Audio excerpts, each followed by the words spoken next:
Prosper had been languishing in his private cell for 9 days, when on Thursday morning the jailer came to inform him of the judge's decision.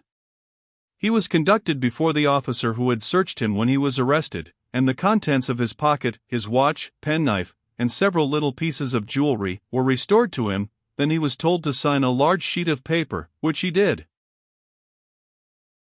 He was next led across a dark passage, and almost pushed through a door, which was abruptly shut upon him.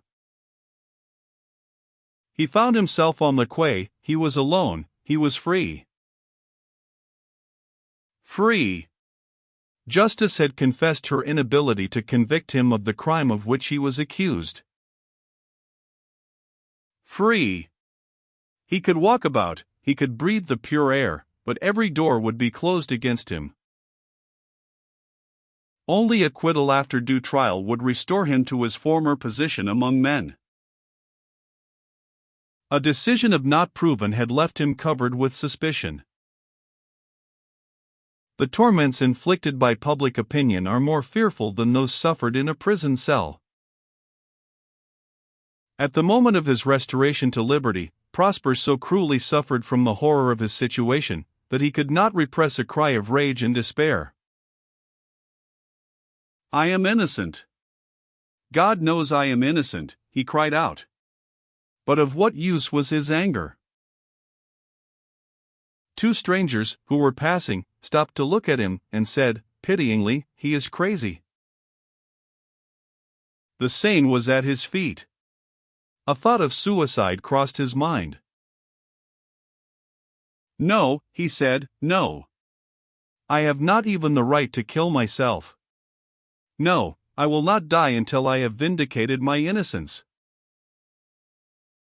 Often, day and night, had Prosper repeated these words as he walked his cell. With a heart filled with a bitter, determined thirst for vengeance, which gives a man the force and patience to destroy or wear out all obstacles in his way, he would say, "Oh, why am I not at liberty? I am helpless, caged up, but let me once be free." Now he was free, and, for the first time, he saw the difficulties of the task before him.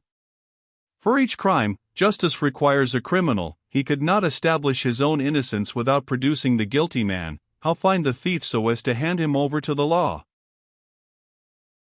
Discouraged, but not despondent, he turned in the direction of his apartments. He was beset by 1,000 anxieties. What had taken place during the 9 days that he had been cut off from all intercourse with his friends? No news of them had reached him. He had heard no more of what was going on in the outside world than if his secret cell had been a grave. He slowly walked along the streets, with his eyes cast down, dreading to meet some familiar face. He, who had always been so haughty, would now be pointed at with the finger of scorn. He would be greeted with cold looks and averted faces. Men would refuse to shake hands with him. He would be shunned by honest people, who have no patience with a thief. Still, if he could count on only one true friend.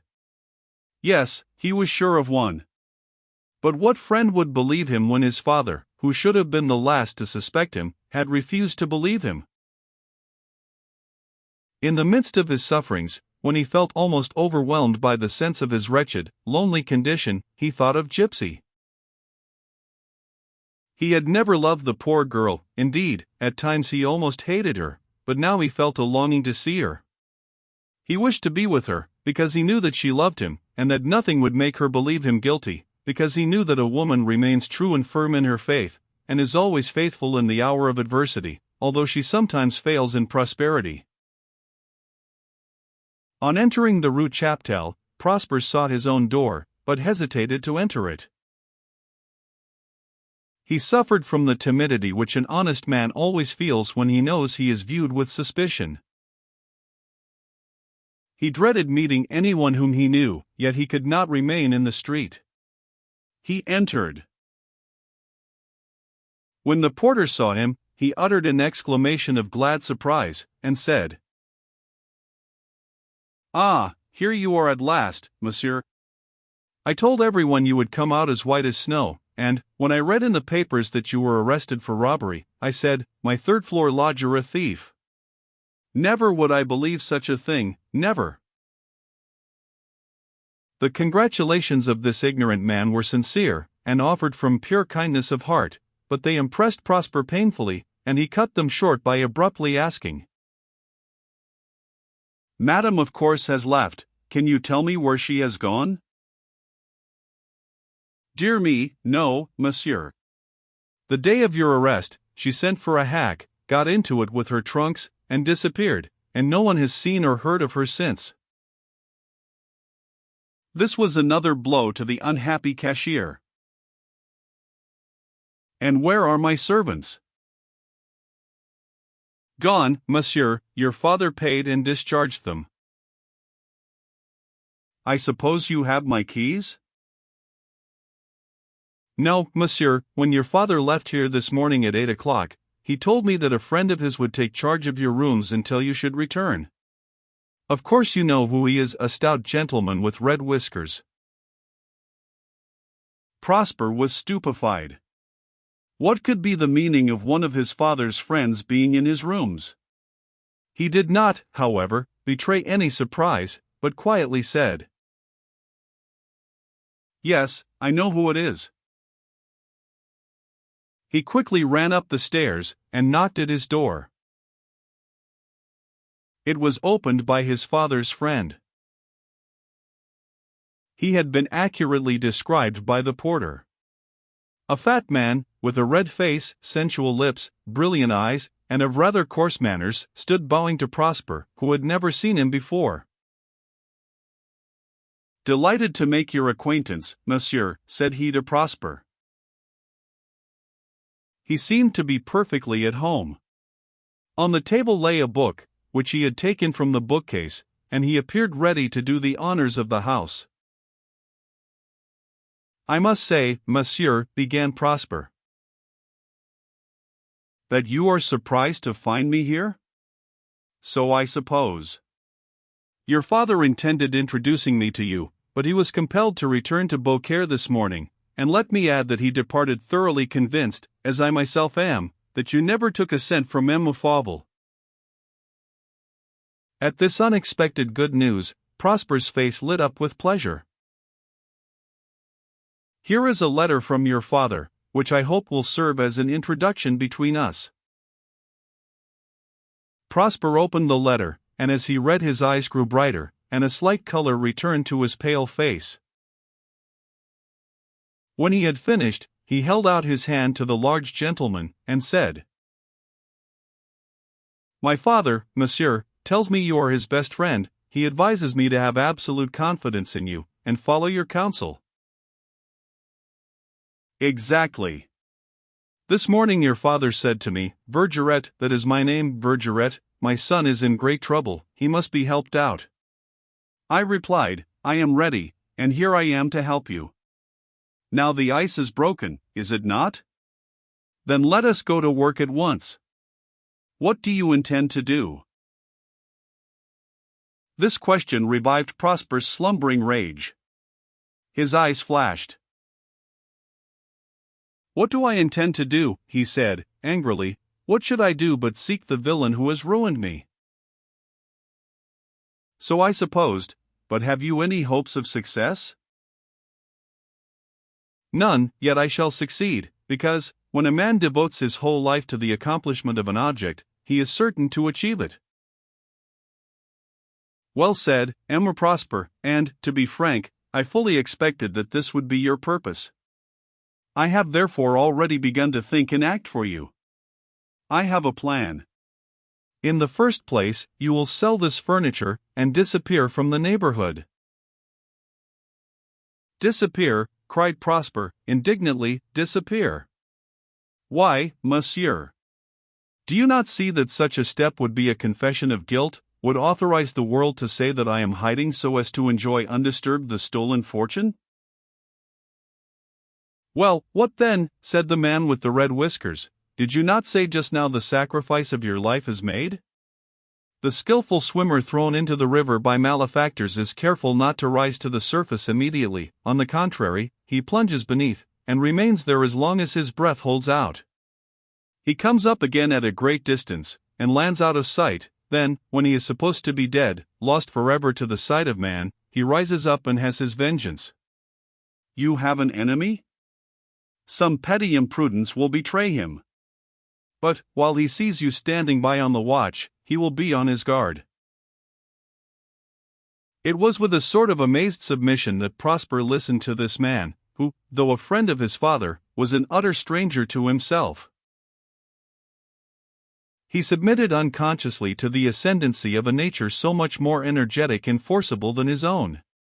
In his helpless condition he was grateful for friendly assistance, and said, "I will follow your advice, monsieur." "I was sure you would, my dear friend. Let us reflect upon the course you should pursue. And remember that you will need every cent of the proceeds of the sale. Have you any ready money?" "No, but you must have some. Knowing that you would need it at once, I brought an upholsterer here, and he will give 12,000 francs for everything excepting the pictures." The cashier could not refrain from shrugging his shoulders, which M. Vergeret observed. "Well," said he, "it is rather hard, I admit, but it is a necessity. Now listen, you are the invalid, and I am the doctor charged to cure you. If I cut to the quick, you will have to endure it. It is the only way to save you." "Cut away then, monsieur," answered Prosper. "Well, we will hurry, for time passes. You have a friend, M. de Lagers?" "Raoul?" "Yes, monsieur, he is an intimate friend." "Now tell me, who is this fellow?" The term fellow seemed to offend Prosper. "M. de Lagers, monsieur," he said, haughtily, "is M. Affable's nephew. He is a wealthy young man, handsome, intelligent, cultivated, and the best friend I have." Said M. Vergeret, "I shall be delighted to make the acquaintance of one adorned by so many charming qualities. I must let you know that I wrote him a note in your name asking him to come here, and he sent word that he would be here directly." "What? Do you suppose?" "Oh, I suppose nothing. Only I must see this young man. Also, I have arranged and will submit to you a little plan of conversation." A ring at the front door interrupted M. Vergeret. "Sacre bleu! Adieu to my plan, here he is. Where can I hide so as to hear and see?" "There, in my bedroom, leave the door open and the curtain down." A second ring was heard. "Now remember, Prosper," said M. Vergeret in a warning tone, "not one word to this man about your plans, or about me. Pretend to be discouraged, helpless, and undecided what to do." And he disappeared behind the curtain, as Prosper ran to open the door. Prosper's portrait of M. de Lagers had not been an exaggerated one. So handsome a face and manly a figure could belong only to a noble character. Although Raoul said that he was 24, he appeared to be not more than 20. He had a superb figure, well knit and supple, a beautiful white brow, shaded by soft chestnut curly hair, soft blue eyes which beamed with frankness. His first impulse was to throw himself into Prosper's arms. "My poor, dear friend," he said, "my poor Prosper." But beneath these affectionate demonstrations there was a certain constraint, which, if it escaped the cashier, was noticed by M. Vergeret. "Your letter, my dear Prosper," said Raoul, "made me almost ill. I was so frightened by it. I asked myself if you could have lost your mind. Then I left everything, to fly to your assistance, and here I am." Prosper did not seem to hear him. He was preoccupied about the letter which he had not written. What were its contents? Who was this stranger whose assistance he had accepted? You must not feel discouraged, continued M. de Lagers, you are young enough to commence life anew. Your friends are still left to you. I have come to say to you, rely upon me, I am rich, half of my fortune is at your disposal. This generous offer, made at a moment like this with such frank simplicity, deeply touched Prosper. Thanks, Raoul, he said with emotion, thank you. But unfortunately all the money in the world would be of no use now. Why so? What are you going to do? Do you propose to remain in Paris?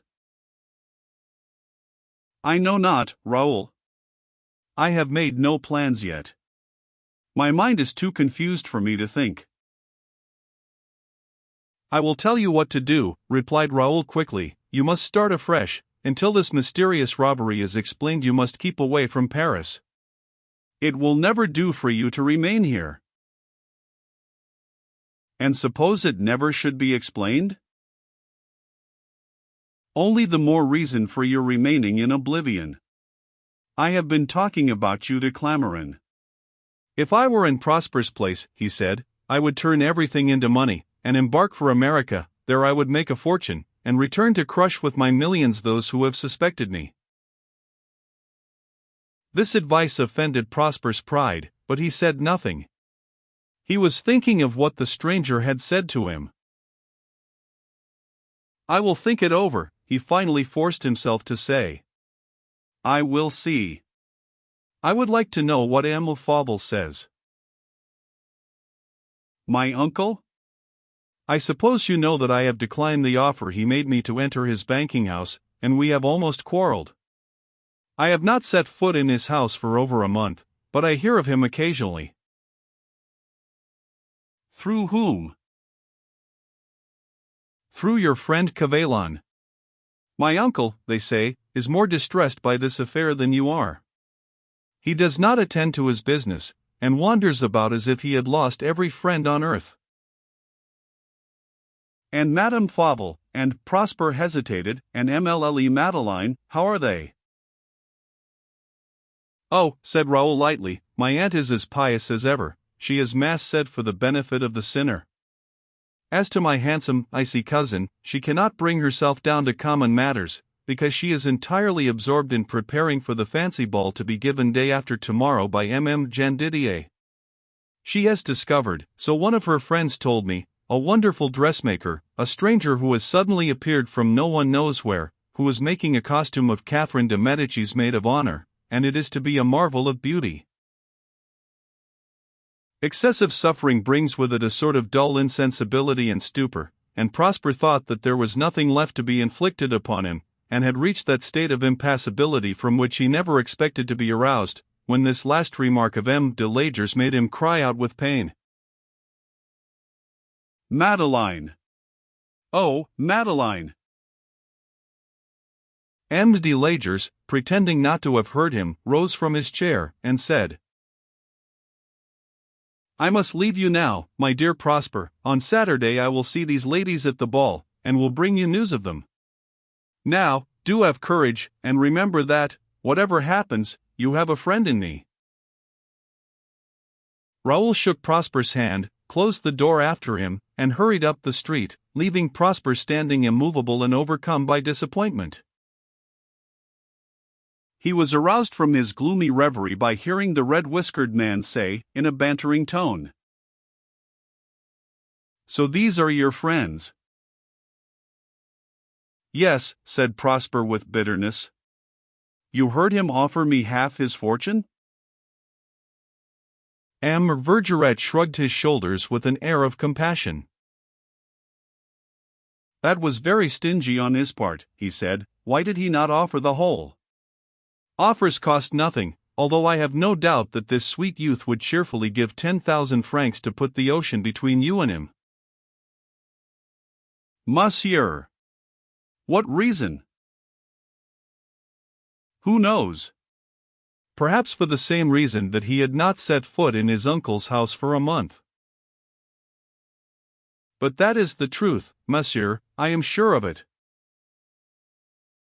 Naturally, said M. Vergeret with a provoking smile.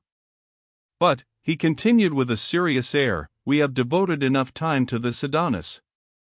Now, be good enough to change your dress, and we will go and call on M. Fauvel. This proposal seemed to stir up all of Prosper's anger. Never, he exclaimed with excitement, no, never will I voluntarily set eyes on that wretch. This resistance did not surprise M. Vergeret. I can understand your feelings toward him, said he, but at the same time I hope you will change your mind. For the same reason that I wish to see M. de Lagers, do I wish to see M. Fauvel. It is necessary, you understand. Are you so very weak that you cannot put a constraint upon yourself for 5 minutes? I shall introduce myself as one of your relatives, and you need not open your lips. If it is positively necessary, said Prosper, if it is necessary, so come on. You must have confidence, put on a brave face. Hurry and fix yourself up a little, it is getting late, and I am hungry. We will breakfast on our way there. Prosper had hardly passed into his bedroom when the bell rang again. M. Vergeret opened the door.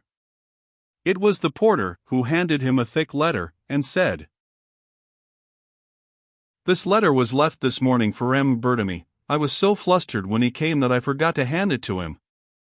It is a very odd-looking letter, is it not, monsieur? It was indeed a most peculiar missive. The address was not written, but formed of printed letters, carefully cut from a book, and pasted on the envelope. Oh, ho! What is this? Cried M. Vergeret, then turning toward the porter he cried, Wait! He went into the next room, and closed the door behind him. There he found Prosper, anxious to know what was going on. Here is a letter for you, said M. Vergeret. He at once tore open the envelope. Some banknotes dropped out. He counted them, there were 10. Prosper's face turned purple. What does this mean? He asked. We will read the letter and find out, replied M. Vergeret. The letter, like the address, was composed of printed words cut out and pasted on a sheet of paper. It was short but explicit. My dear Prosper, a friend, who knows the horror of your situation, sends you this succor. There is one heart, be assured, that shares your sufferings. Go away, leave France, you are young, the future is before you. Go, and may this money bring you happiness. As M. Vergeret read the note, Prosper's rage increased. He was angry and perplexed, for he could not explain the rapidly succeeding events which were so calculated to mystify his already confused brain. Everybody wishes me to go away, he cried, then there must be a conspiracy against me. M. Vergeret smiled with satisfaction. At last you begin to open your eyes, you begin to understand. Yes, there are people who hate you because of the wrong they have done you, there are people to whom your presence in Paris is a constant danger, and who will not feel safe till they are rid of you. But who are these people, monsieur? Tell me, who dares send this money? If I knew, my dear Prosper, my task would be at an end, for then I would know who committed the robbery. But we will continue our searches. I have finally procured evidence which will sooner or later become convincing proof. I have heretofore only made deductions more or less probable. I now possess knowledge which proves that I was not mistaken. I walked in darkness, now I have a light to guide me. As Prosper listened to M. Vergeret's reassuring words, he felt hope arising in his breast. Now, said M. Vergeret, we must take advantage of this evidence, gained by the imprudence of our enemies, without delay. We will begin with the porter. He opened the door and called out. I say, my good man, step here a moment. The porter entered, looking very much surprised at the authority exercised over his lodger by this stranger. Who gave you this letter? Said Emile Verduret. A messenger, who said he was paid for bringing it.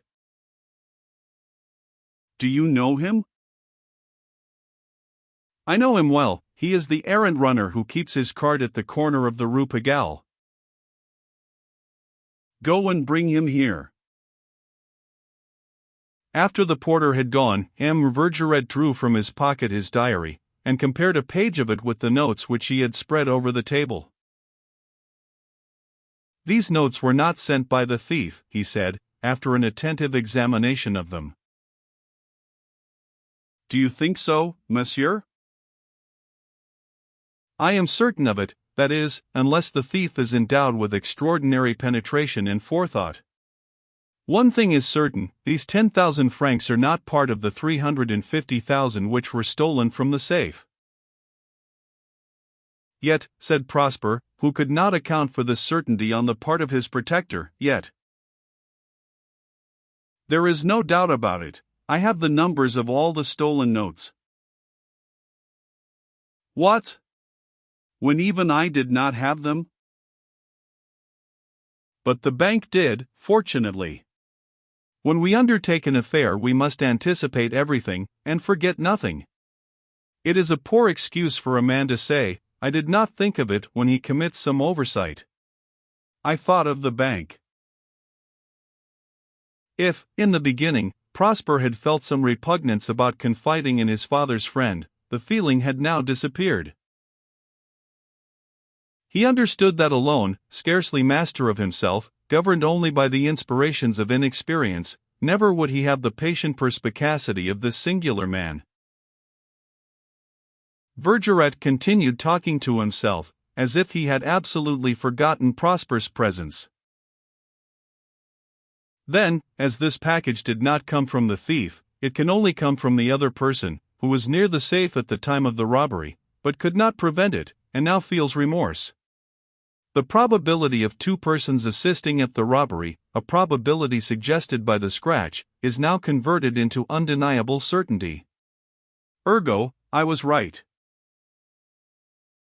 Prosper, listening attentively, tried hard to comprehend this monologue, which he dared not interrupt. Let us seek, went on the fat man, this second person, whose conscience pricks him, and yet who dares not reveal anything. He read the letter over several times, scanning the sentences, and weighing every word. Evidently this letter was composed by a woman, he finally said. Never would one man doing another man a service, and sending him money, use the word succor. A man would have said, loan, money, or some other equivalent, but succor, never. No one but a woman, ignorant of masculine susceptibilities, would have naturally made use of this word to express the idea it represents. As to the sentence, there is one heart, and so on, it could only have been written by a woman. You are mistaken, monsieur, said Prosper, no woman is mixed up in this affair. M. Verduret paid no attention to this interruption, perhaps he did not hear it, perhaps he did not care to argue the matter.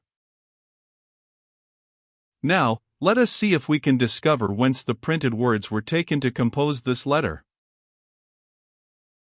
He approached the window, and began to study the pasted words with all the scrupulous attention which an antiquarian would devote to an old, half-effaced manuscript. Small type, he said, very slender and clear, the paper is thin and glossy. Consequently, these words have not been cut from a newspaper, magazine, or even a novel. I have seen type like this, I recognize it at once, Diderot often uses it, so does Madame de Tours. He stopped with his mouth open, and eyes fixed, appealing laboriously to his memory. Suddenly he struck his forehead exultantly. Now I have it, he cried, now I have it. Why did I not see it at once? These words have all been cut from a prayer book. We will look, at least, and then we shall be certain. He moistened one of the words pasted on the paper with his tongue, and, when it was sufficiently softened, he detached it with a pin. On the other side of this word was printed a Latin word, deus. "Ah, ha," he said with a little laugh of satisfaction. "I knew it. Father Tabret would be pleased to see this. But what has become of the mutilated prayer book? Can it have been burned?" "No, because a heavy-bound book is not easily burned. It is thrown in some corner." M. Vergeret was interrupted by the porter, who returned with the messenger from the Rue Pigalle. "Ah, here you are," he said encouragingly. Then he showed the envelope of the letter, and said, "Do you remember bringing this letter here this morning?" "Perfectly, monsieur. I took particular notice of the direction. We don't often see anything like it." "Who told you to bring it? A gentleman or a lady?" "Neither, monsieur, it was a porter." This reply made the porter laugh very much, but not a muscle of M. Vergeret's face moved. "A porter? Well, do you know this colleague of yours?" "I never even saw him before." "How does he look?" "He was neither tall nor short, he wore a green vest, and his medal." "Your description is so vague that it would suit every porter in the city, but did your colleague tell you who sent the letter?" "No, monsieur. He only put 10 sous in my hand, and said, 'Here, carry this to number 39, Rue Chaptal.' A coachman on the boulevard handed it to me." 10 sous! I warrant you he made more than that by it." This answer seemed to disconcert M. Vergeret. So many precautions taken in sending the letter disturbed him, and disarranged his plans. "Do you think you would recognize the porter again?" "Yes, monsieur, if I saw him." "How much do you gain a day as a porter?" "I can't tell exactly, but my corner is a good stand, and I am busy doing errands nearly all day. I suppose I make from 8 to 10 francs. "Very well, I will give you 10 francs a day if you will walk about the streets, and look for the porter who brought this letter. Every evening, at 8 o'clock, come to the Archangel, on the Quai Saint-Michel, give me a report of your search, and receive your pay. Ask for M. Vergeret. If you find the man, I will give you 50 francs. Do you accept?" "I rather think I will, monsieur." "Then don't lose a minute. Start off." Although ignorant of M. Vergeret's plans, Prosper began to comprehend the sense of his investigations. His fate depended upon their success, and yet he almost forgot this fact in his admiration of this singular man, for his energy, his bantering coolness when he wished to discover anything, the surety of his deductions, the fertility of his expedients, and the rapidity of his movements, were astonishing. "Monsieur," said Prosper when the porter had left the room, "do you still think you see a woman's hand in this affair?" "More than ever, and a pious woman too, and a woman who has 2 prayer books, since she could cut up one to write to you." "And you hope to find the mutilated book?" "I do, thanks to the opportunity one have of making an immediate search, which I will set about at once." Saying this, he sat down, and rapidly scratched off a few lines on a slip of paper, which he folded up, and put in his vest pocket. "Are you ready to go to M. Fauvel's?" "Yes." "Come on, then, we have certainly earned our breakfast today."